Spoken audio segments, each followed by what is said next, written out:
कुछ महीने पहले हमने ये यात्रा कन्याकुमारी में शुरू की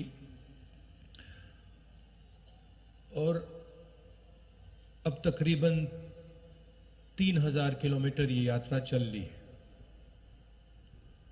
कश्मीर तक जाएगी, श्रीनगर में ये यात्रा खत्म होगी। देश में नफरत, हिंसा का माहौल फैलाया गया है।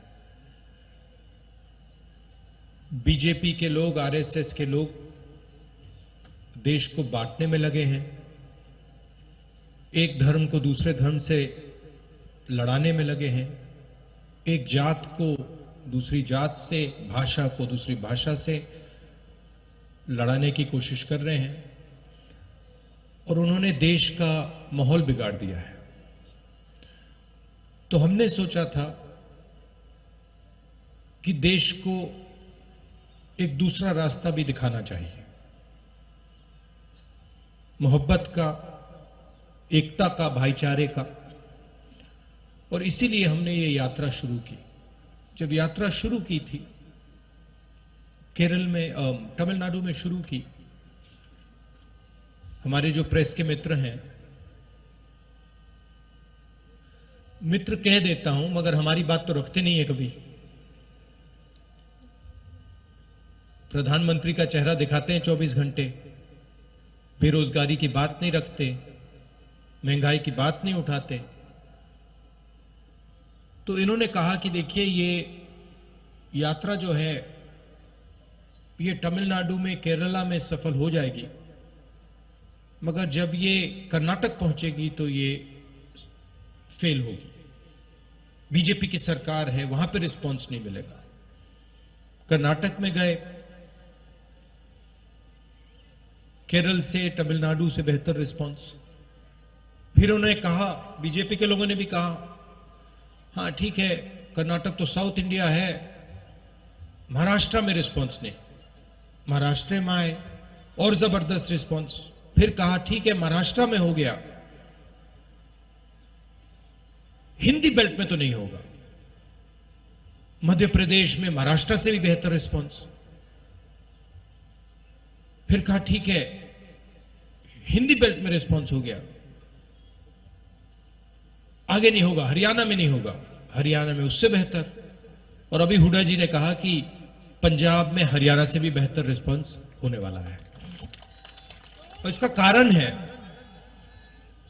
है कि ये जो बीजेपी के लोग नफरत फैला रहे हैं,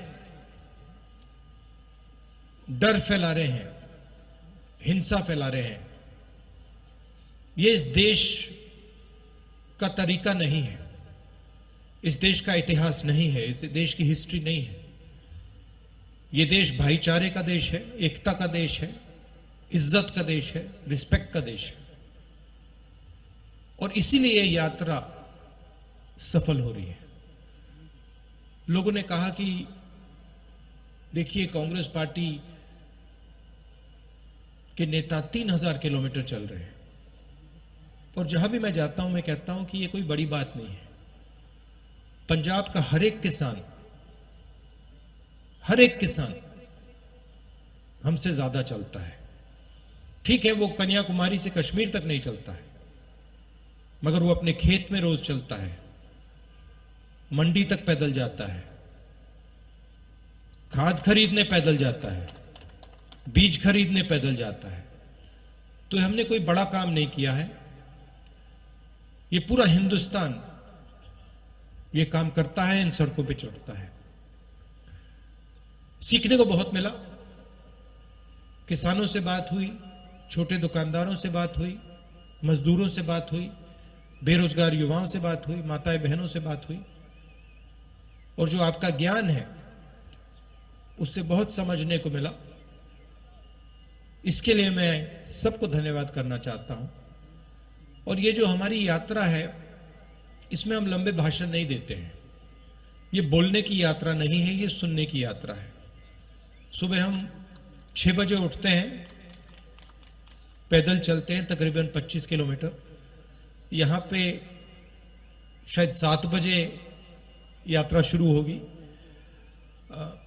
और हम 6-7 घंटे आपकी बात सुनते हैं और फिर चलने के बाद 10-15 मिनट हम अपनी बात रखते हैं। तो इस यात्रा का स्पिरिट सुनने का है, बोलने का नहीं है। और हमें लगा कि हिंदुस्तान में जो सबसे बड़े मुद्दे हैं, नफरत, हिंसा, बेरोजगारी, महंगाई, इन चीजों को ये यात्रा उठाए और इनके खिलाफ ये यात्रा लड़ाई लड़े। आपने अपनी शक्ति दी, आपसे अब अगले 10 दिन हम बातचीत करेंगे, मिलेंगे, गले लगेंगे।